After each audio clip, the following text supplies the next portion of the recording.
আসসালামু আলাইকুম ভিউয়ার্স, আজকের এই ভিডিওতে আমি আপনাদেরকে দেখাবো আপনারা আপনাদের কম্পিউটারের যে ভিএলসি প্লেয়ার ইউজ করেন সেই ভিএলসি প্লেয়ার দিয়ে কিভাবে আপনারা আপনাদের কম্পিউটারের স্ক্রিন রেকর্ড করতে পারবেন।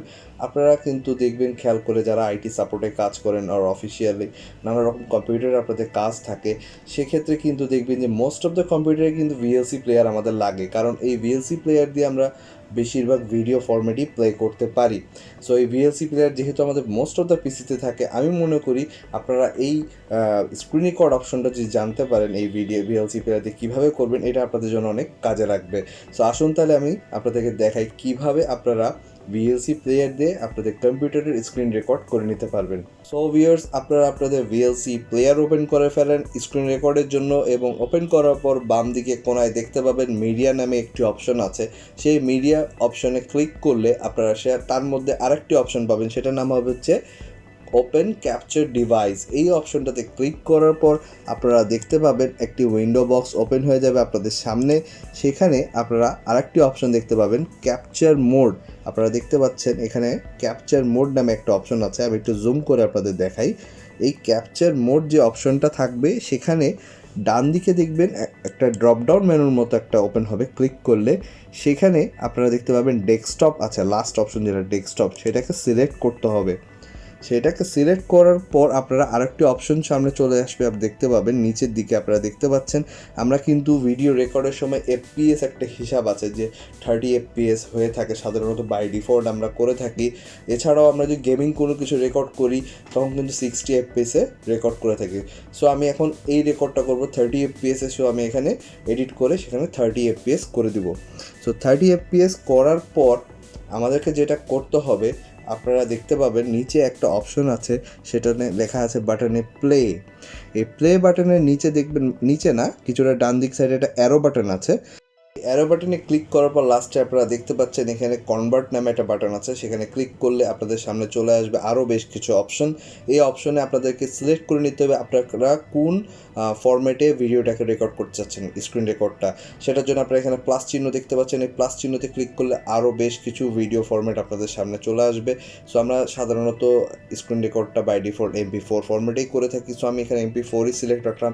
যদি আপনাদের সিলেক্টেড না দেখায়, সেখানে কোনো সিলেক্টেড অপশন নাই, অর্থাৎ MP4 বা কিছুই সিলেক্টেড নাই, সেক্ষেত্রে আপনারা চাইলে প্লাস যে বাটনটাতে আমি ক্লিক করে এই অপশনটাতে এসেছি, সেখানে ক্লিক করে আপনারা আপনাদের ফরম্যাটটা চুজ করে নেবেন যে কোন ফরম্যাটে আপনি করতে চাচ্ছেন। MP4 হলে MP4, আর আদার্স আরও ফরম্যাট আছে, যদি আপনাদের প্রয়োজন হয় সেই ফরম্যাটে আপনারা সিলেক্ট করে রেকর্ড করতে পারবেন। এরপরে আপনারা দেখতে পাচ্ছেন এখানে একটা ব্রাউজ একটা বাটন দেওয়া আছে, ব্রাউজ।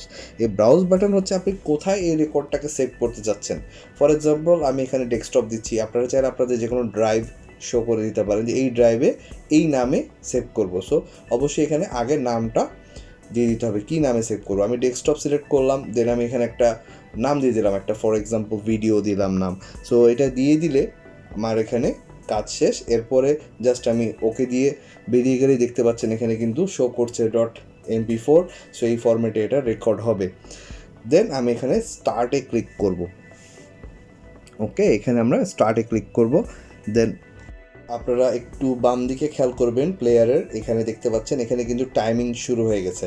তার মানে হচ্ছে অন স্ক্রিন রেকর্ডটা শুরু হয়ে গেছে। এখন আমি আমার স্ক্রিনে যাই করব সেটা রেকর্ড হবে। ফর এক্সাম্পল আমি কিছু কাজ করব, জাস্ট আমি এক্সাম্পল স্বরূপ যেটা আপনাদের দেখাতে পারি যে কী রেকর্ড হচ্ছে। সো আমি এখানে জাস্ট একটা জাস্ট দিস পিসিতে গেলাম। সো এখানে যতটুকু সময় আমি যাই করব সেটা রেকর্ড হতে থাকবে। আমার মেমোরি যতখানি আছে ততখানি রেকর্ড হতে থাকবে, কোনো লিমিটেশন নাই। সো এখানে বোঝা যাচ্ছে যে এখন কিন্তু স্ক্রিন রেকর্ড হচ্ছে। এরপরে যখন আমি ভিএলসি প্লেয়ারটা ওপেন করব এবং সেটাকে স্টপ দিব, স্টপ দেওয়ার সাথে সাথে রেকর্ড হওয়াটা বন্ধ হয়ে যাবে, এবং যেইখানে আমি সেভ করার জন্য লোকেশন দিয়েছি সেইখানে সেভ হয়ে যাবে। সো আমি এখন ভিএলসি প্লেয়ারটা ওপেন করি। ওপেন করার পর আপনারা দেখতে পাচ্ছেন এখানে কিন্তু রেকর্ড চলছে, এবং আমি এখানে স্টপ বাটনে ক্লিক করব, এই বাটনটাতে ক্লিক করব। সো আমি স্টপ বাটনে ক্লিক করার সাথে সাথে আমার রেকর্ডটা হওয়া বন্ধ হয়ে যাবে। এভাবে আমাদের রেকর্ড করা বন্ধ করে দিতে পারবো আমরা। দেন আমরা একটু রিফ্রেশ দিয়ে নিই। একটু আমি রিফ্রেশ দেওয়ার পর আপনারা দেখতে পাচ্ছেন এখানে কিন্তু ফাইলটা সেভ হয়ে গেছে, আপনারা দেখতে পাচ্ছেন। এখন আমি এই ফাইলটাকে ওপেন করে দেখব কী রেকর্ড হয়েছে এবং কেমন কোয়ালিটির রেকর্ড হয়েছে। আপনারা এখানে দেখতে পাচ্ছেন অলরেডি প্লেয়ারটা কিন্তু চালু হয়ে গেছে, এবং এখন কিন্তু এটা আমার স্ক্রিনে যাই ছিল সেটাই ভিডিওটা হচ্ছে, এবং এটাই রেকর্ড হয়ে আছে। সো নট ব্যাড, ভালোই আউটপুট দিয়েছে। এবং খুব একটা খারাপ না, রেকর্ডিং নিয়ে এটা খুব ভালো একটা কোয়ালিটি দিচ্ছে।